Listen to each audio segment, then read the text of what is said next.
Hi, everybody. I'm Nancy Steenson with Steenson College Coaching, and with me is Jack Wang with the Smart College Buyer Program. So, Jack, sometimes students are hoping for a merit scholarship, and they're very unclear as to who gets those scholarships and why, and how come some students just don't get that kind of money, don't get the scholarship, just doesn't come through. What are things that students can do through the process to ensure that they are being considered for these generous merit scholarships? Yeah, that's a great question, Nancy. And for for families, it can be kind of confusing because oftentimes, as parents and students, they think, well, my kid has really good grades, a good extracurricular, got some good letters of recommendation, got into the school.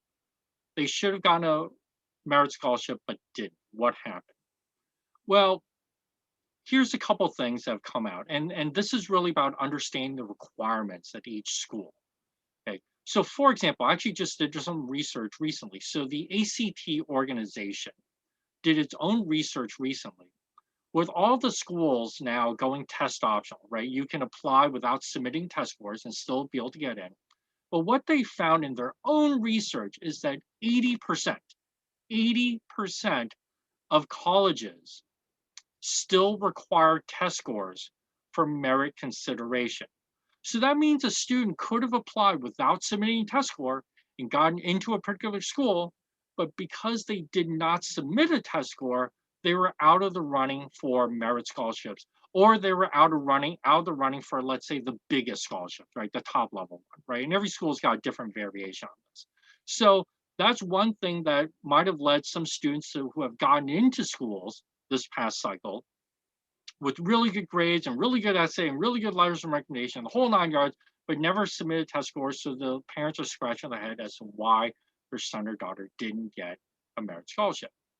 Test scores are still being used, though not for admissions decisions.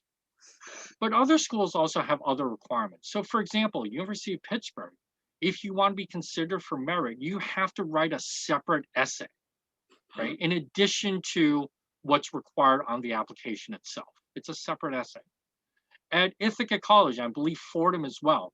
I know Ithaca up to last year, I think, they had on their website, you have to submit your financial aid form to be considered for a merit scholarship, right? It's somewhat counterintuitive because you think, well, why would you need that if merit scholarships tend to be based on like grades and test scores and things like that? But that was just a requirement that they had. Fordham, I believe, requires the same. And actually, a lot of schools around the country require the same, although they don't necessarily tell you, right? Ithaca, up until last year or so, they had it on their website. So, but parents don't often think about these things. They just think, my kid has the grades and everything else should get merit.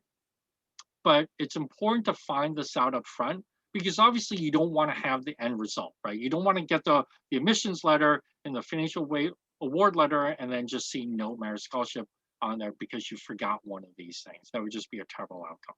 So it's up to you, the parent, to know to ask or to know to look in advance so you don't have the tears later, unfortunately. That makes a lot of sense. Thanks so much for sharing that, Jack. Every student deserves to get as much financial aid or merit money that they deserve. And I know these tips really help them. So thanks so much. And thank you, everyone. And we look forward to seeing you next week for our college planning tip of the week.